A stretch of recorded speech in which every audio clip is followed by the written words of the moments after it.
चाहे कोई नारी हो चाहे कोई पुरुष हो। आज हम माता अंसिया का नाम लेते हैं, माता संडली का नाम लेते हैं, माता सबरी का नाम लेते हैं, मीराबाई का नाम लेते हैं। क्यों? हम लोगों के भी खानदान में नाना नानी दादा दादी मर करके चले गए, क्या हम लोग उनका कभी गुणगान गाती हैं? क्यों नहीं गाती हैं? उन्होंने वैसा कोई कर्तव्य कोई कर्म नहीं किया, और जो इस पथ पर चल गए, देखिए आज उनका हम लोग गुणगान गाते हैं। धीरज धर्म, धर्म का पालन किए राजा हरिश्चंद्र जी, जो सपने में दान कर दिए, और दूसरे दिन सुबह जैसे होता है वैसे ही गुरुदेव आ जाते हैं। कहा राजन, तुमने तो मुझे सब कुछ दान कर दिया,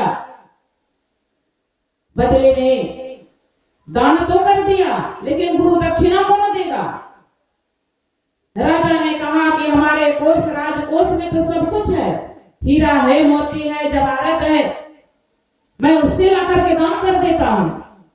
गुरु विश्वामित्र ने कहा कि नहीं, वह राजकोष तो मेरा हो चुका।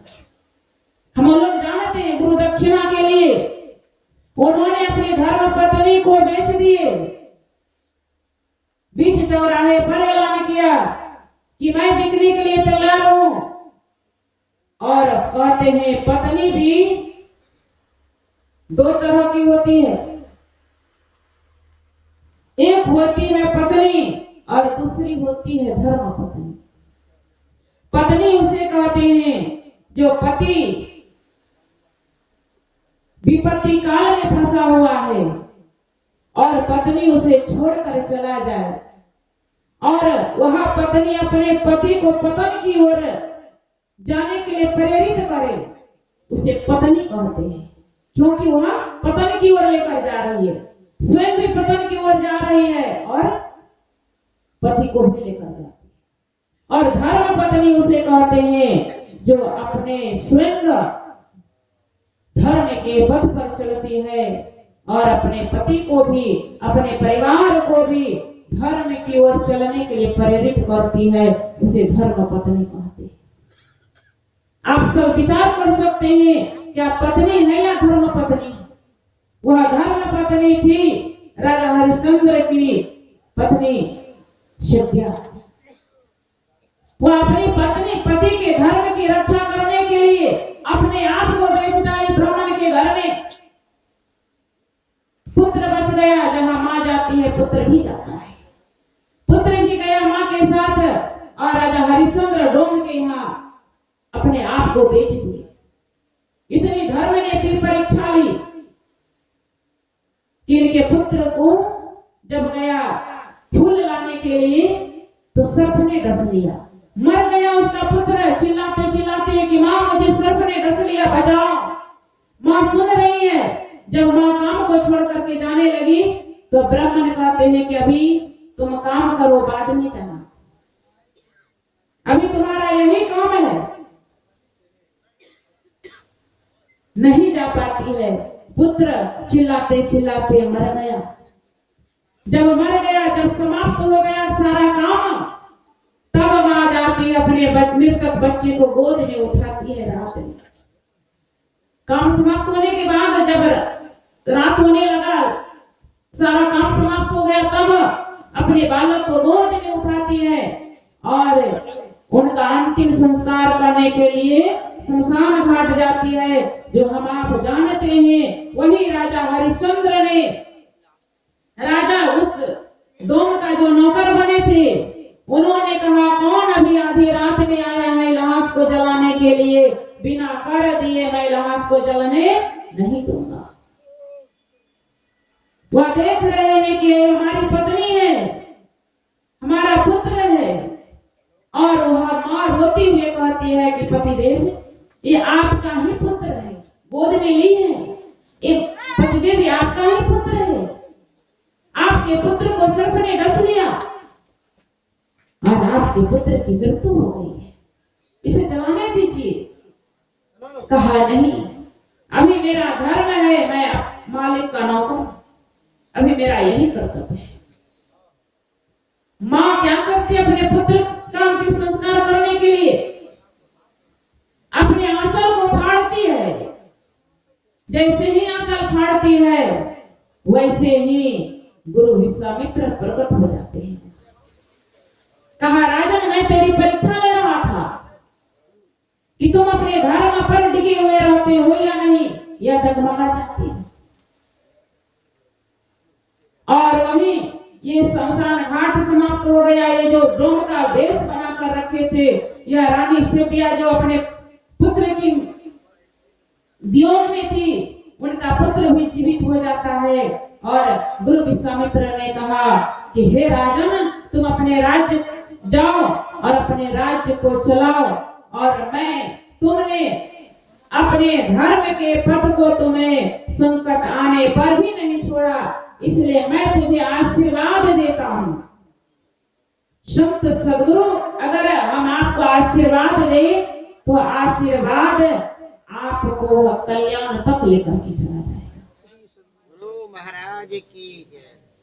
हमारे गुरु महाराज जी को भी जिनकी झांकी लगी है, इनके गुरुदेव परम संत बाबा देवी साहब जब गुरु जी के सेवा में रहते थे तो गुरु महाराज जी को प्रेम से लाला कहा करते थे।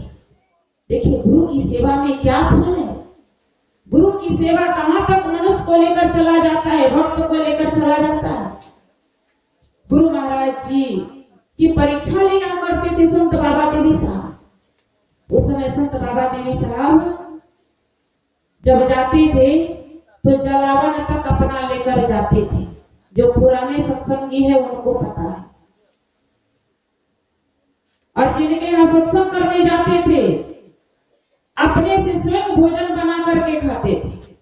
तो एक बार ऐसा हुआ, सत्संग समाप्त हो गया, विदा हो गए, तो गुरु महाराज सोचे कि अधजली लकड़ी है, यह अधजली लकड़ी को मैं कहां लेकर जाऊंगा, वहीं छोड़ दिए।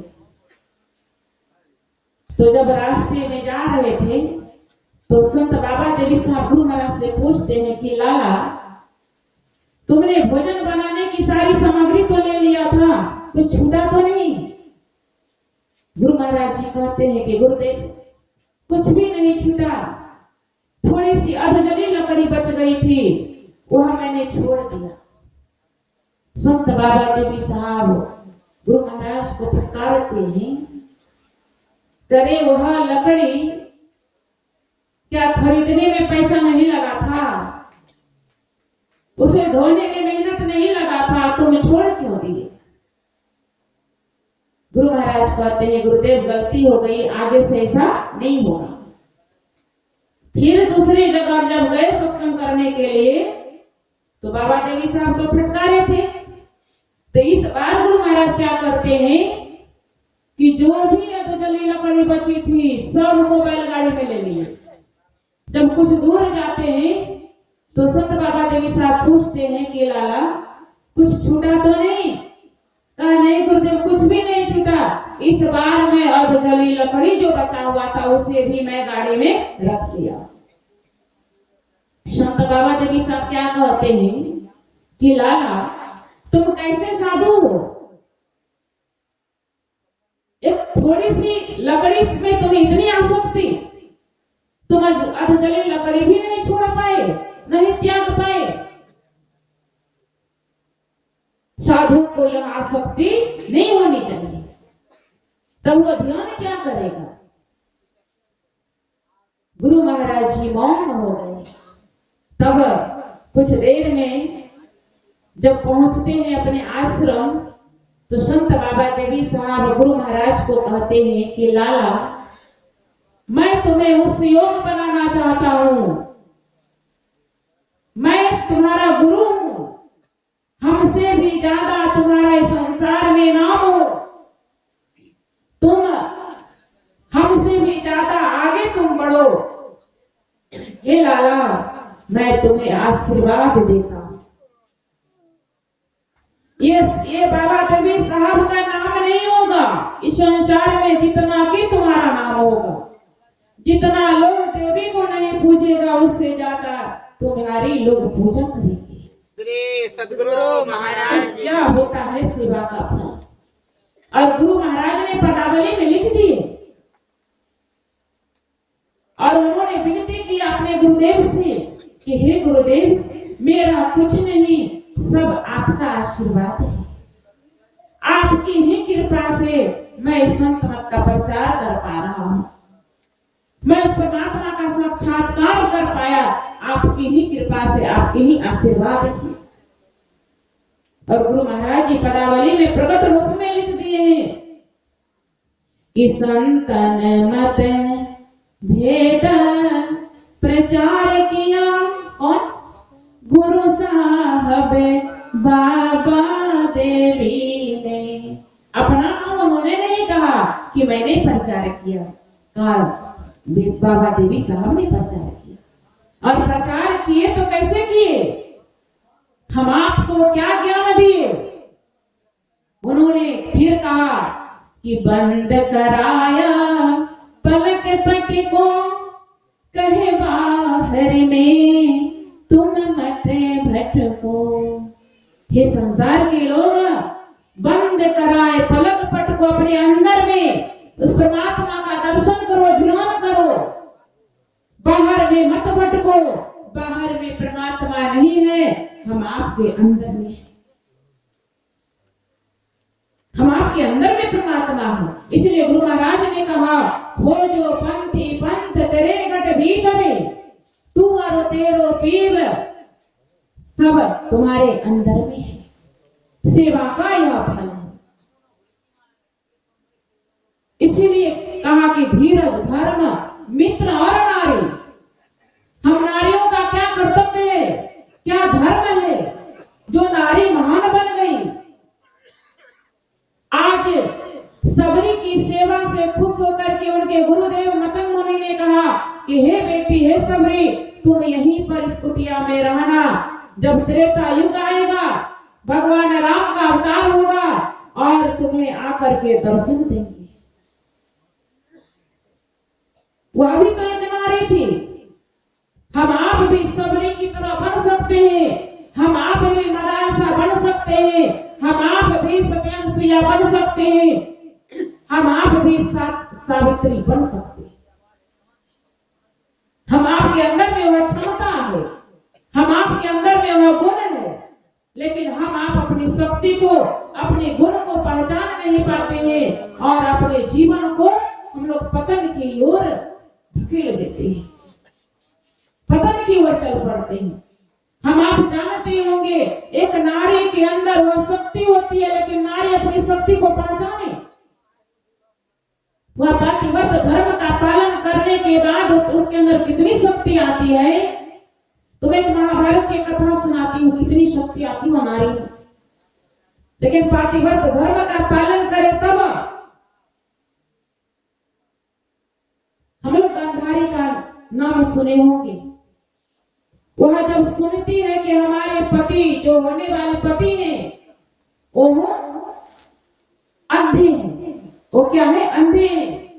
वह गांधारी भी अपने आंख में पट्टी बांध लेती है कि जब हमारे पति संसार को नहीं देख रहे हैं तो मेरा भी धर्म नहीं है, मैं भी संसार को नहीं देखूं। आंख में पट्टी बांधती है। हुआ क्या? शादी तो हो गया, धृतराष्ट्र और गांधारी के 100 पुत्र हुए और पांडव 5 भाई हुए। दोनों में, कौरवों और पांडवों में भीषण युद्ध हुआ। गांधारी के 99 पुत्र मारा गया। दुर्योधन भी भयभीत हो गया, मरना नहीं चाहता और बार बार मां गांधारी के पास आता था, दुर्योधन मां मुझे आशीर्वाद दो, मैं मेरा विजय हो।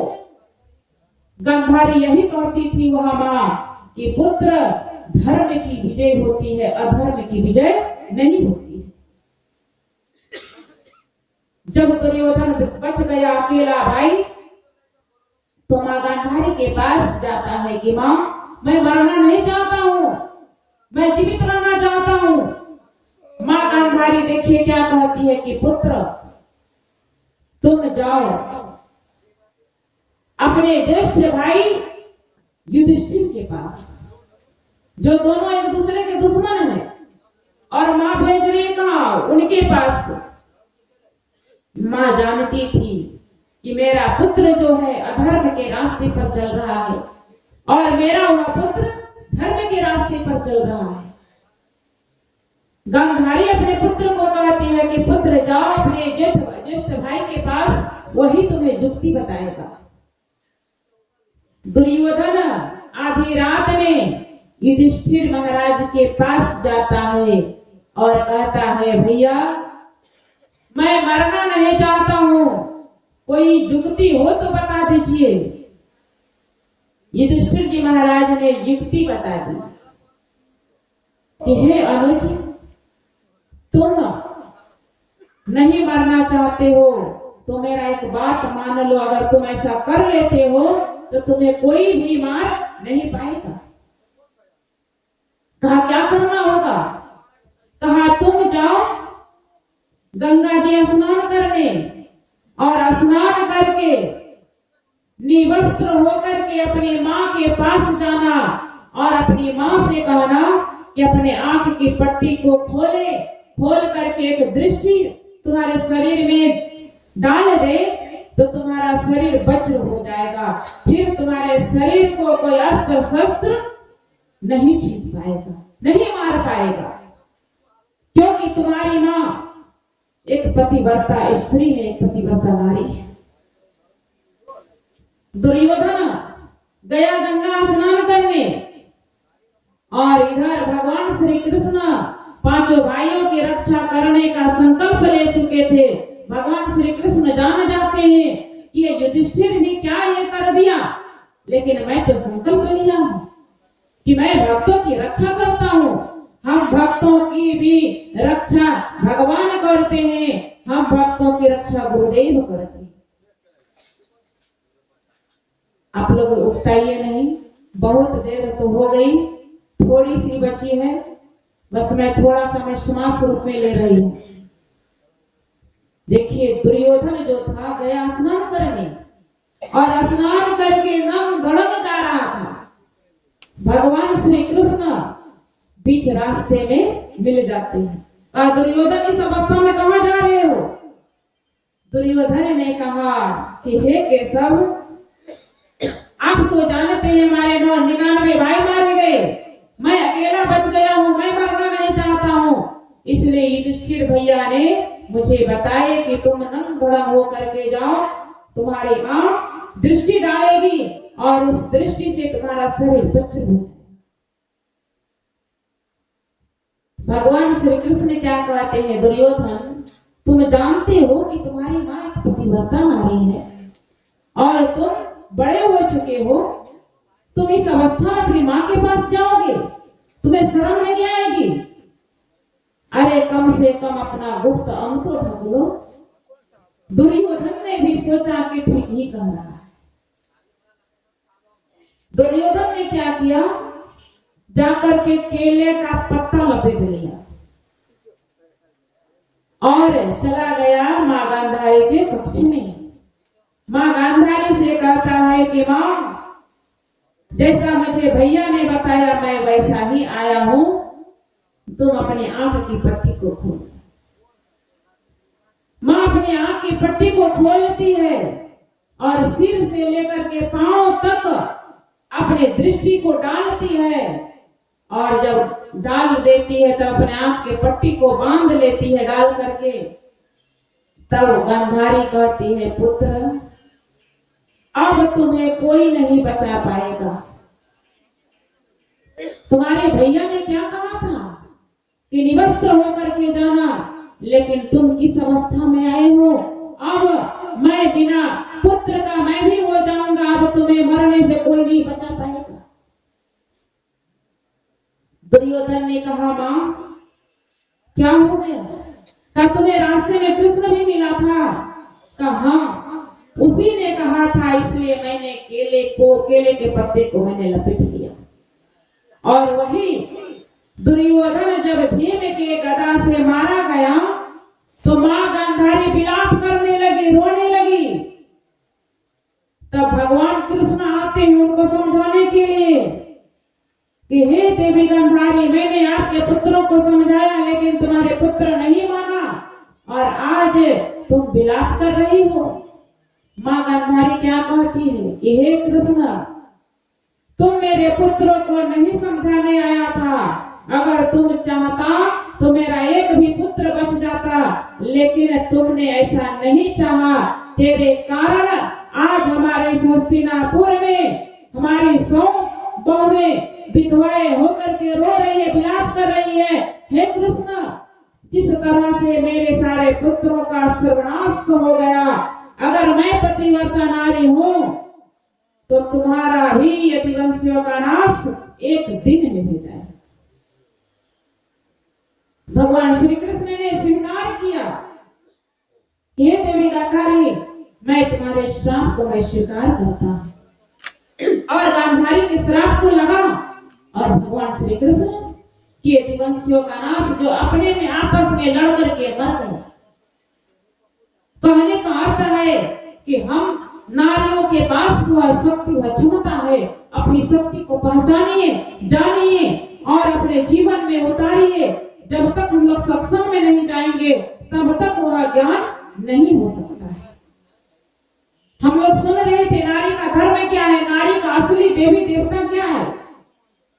हम लोग मंदिर जाते हैं, हम लोग मस्जिद में जाते हैं अल्लाह खुदा को खोजने के लिए, लेकिन हम लोग विचार करें जो जीता जागता देवी देवता है हम आपके घर में है, उस देवी देवता को प्रसन्न रखिए, आपके जीवन में सुख उपज जाएगा, सुखी हो जाएंगे आप। वह असली देवी देवता कौन है? किसी भजन में आया है कि हम नारियों का कर्तव्य, हम नारियों का धर्म क्या होता है। हम लोग सेवा के विषय में जूली दीदी भी सुना रही थी कि पुत्र का कर्तव्य क्या होता है। और मैं एक बात आप सबों को सुना देती हूँ। हम लोग बहू के विषय में सुन रहे थे, तो बहू भी 2 तरह की होती है, एक होती है बहू और दूसरी होती है पुतहू। दोनों में अंतर है। दोनों में अंतर क्या है?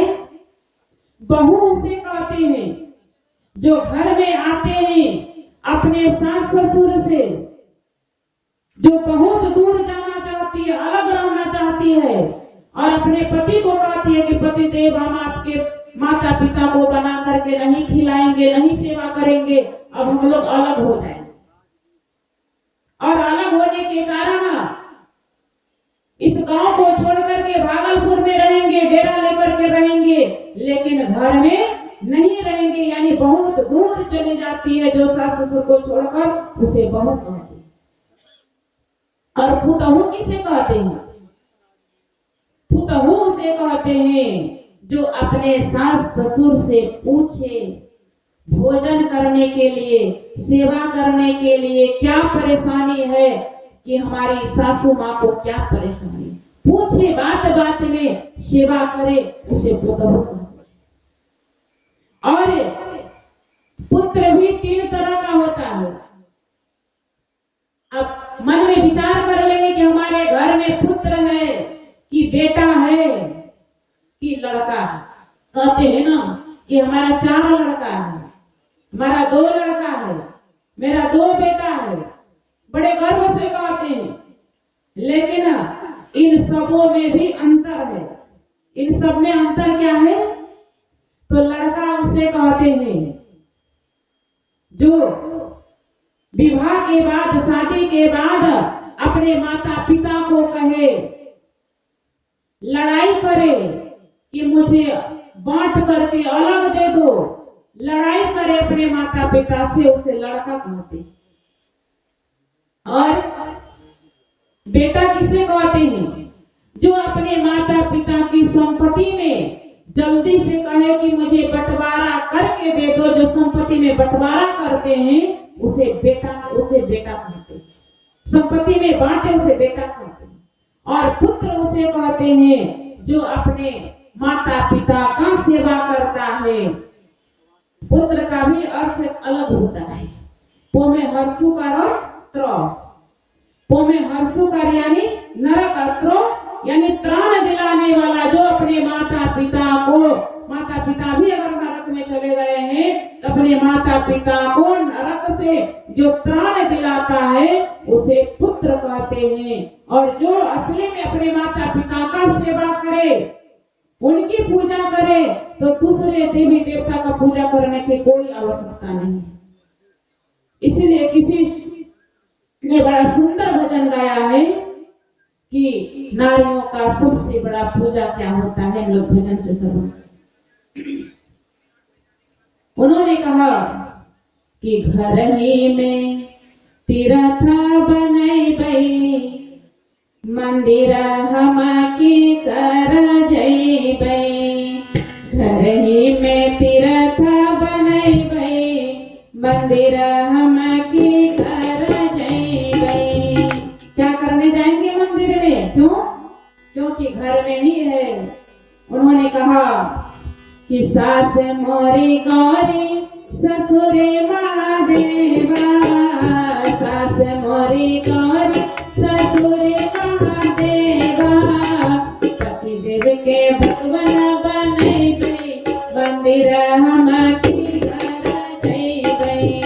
पति देव के भगवान बनैबै, मंदिर हम की घर जैबै। घर ही में तीर्थ बनैबै, मंदिर हम की घर जैबै। इतना तो कह दिए। और क्या कहते? मंदिर में जिस मूर्त को पूजा करने जाते हैं, क्या वह मूर्ति बोलता है? हिलता भी डोलता भी नहीं है। वही महापुरुषों ने कहा है कि मिट्टी के मूर्त बोले न जाने, मिट्टी के मूर्त बोले न जाने। पत्थर के मूर्त हिले न डोले, पत्थर के मूर्त हिले न डोले। एकरा से नेहा लागैबै, मंदिर हम की घर जैबै। एकरा से नेहा लागैबै, मंदिर हम की घर जैबै। घर ही में तीर्थ बनैबै, मंदिर हम की घर जैबै। अगर यह कर लेती है जो नारी, तो उसका यह महिमा है, इसका यह प्रभाव है, इसका यह फल है कि उन्होंने कहा सास ससुर गुरु पति सेवा से, सास ससुर गुरु पति सेवा से। कौन ऐसा सेवा किया था? सती सावित्री ने। उन्होंने क्या किया? जमराज को भी छक्का छुड़ा दिया। उन्होंने कहा जमराज के छक्का छोड़े, मंदिर हम की घर जैबै। में तीर्थ बनैबै, मंदिर हम की घर जैबै। घर में तीर्थ बनैबै, मंदिर हम की घर जैबै। उन्होंने कहा कि अगर इस कार्य को माँ बहन कर लेती है तो कोई भी पर्व त्योहार करने की कोई आवश्यकता नहीं है।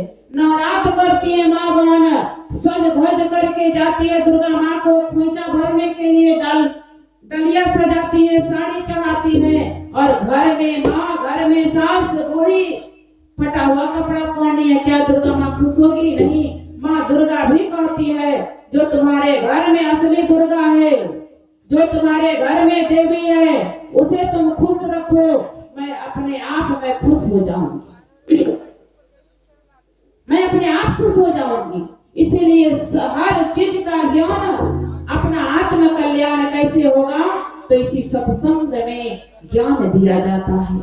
और जब ज्ञान हो जाता है तब भगवान राम ने कहा कि होई विवेक मोह भ्रम भागा, तब रघुनाथ चरण अनुरागा। समय बहुत ज्यादा हो गया है, इसीलिए मैं आज का जो प्रतिपाद विषय था, नारियों पर तो बहुत कहा गया, लेकिन हमारे भैया बाबू लोग यह नहीं सोचिए कि हमारा कोई कर्तव्य नहीं है। भगवान राम ने भी एक पत्नी व्रत धर्म का पालन किया। जब नारी का धर्म है तो हमारे बाबू भैया पुरुषों का भी धर्म है। इसलिए दोनों अपने धर्म पर चले। तो हम आप जो इस धर्म पर अगर चलते हैं तो हम आपका जो संतान आने वाला होगा, आपके जीवन में जो संतान आने वाला होगा वह राम की तरह आएगा, श्रवण कुमार की तरह आएगा। इसलिए हम आप माता पिता को, हर मनुष्य को सत्संग में आने की आवश्यकता है। यह मन में विचार ना करें कि हम सत्संगी नहीं है तो किस लिए जाएंगे। सत्संग में सभी कोई आने का अधिकारी है। जो खैनी खाते हैं, जो खैनी छाप है, तिरंगा छाप है, दारू छाप है, मुर्गा छाप है, जो भी छाप है, सब छाप इस सत्संग में आई। और प्रातः कालीन फिर सत्संग होगी और आप लोग सभी कोई आएंगे, चाहे सत्संगी हो या नहीं हो। मैं उस माँ बहनों से भी निवेदन करूंगी, वह सत्संगी हो या नहीं हो, आप लोग सत्संग में आइए। और गुरु महाराज जी का वाणी है कि हम लोगों को दोनों तरह का सत्संग करना चाहिए। बाहरी सत्संग हम लोग कर रहे हैं, आंतरिक सत्संग करने की भी आवश्यकता है। आंतरिक सत्संग में ध्यान, संत सदगुरु से जुक्ति जान करके हम लोग रोज ध्यान और सत्संग करते रहिए, तब हम आपका ये मानव जीवन सार्थक होगा। यही मैं आप लोगों की सेवा में सुनाई। बोलिए प्रेम से श्री सदगुरु महाराज की जय। आप लोग सेवा में चेतावनी है।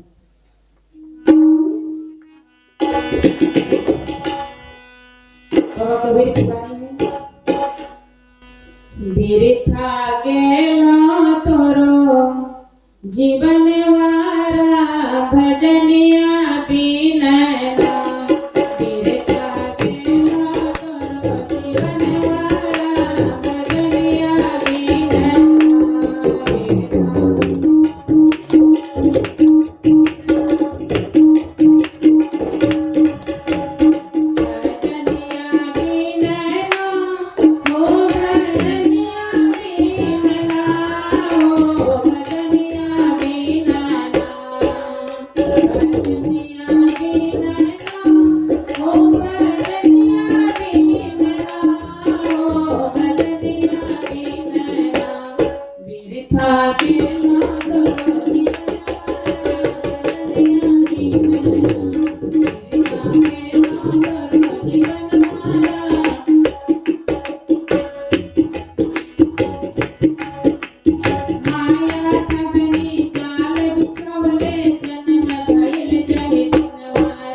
करते हैं कि भक्ति नहीं करेंगे तो क्या होगा। उन्होंने कहा मार सुटा जम पूछन लागे कितना कैले भजनिया राम कितना कैले भजनिया मार सुटा जम पूछन लागे कितना कैले भजनिया राम कितना कैले भजनिया काहे कबीर सुनो भाई साधो काहे कबीर सुनो भाई साधो धोखे में छुटल परनवारा भजनिया बिना ना धोखे में छुटल परनवारा भजनिया बिना फिर खागे भजनिया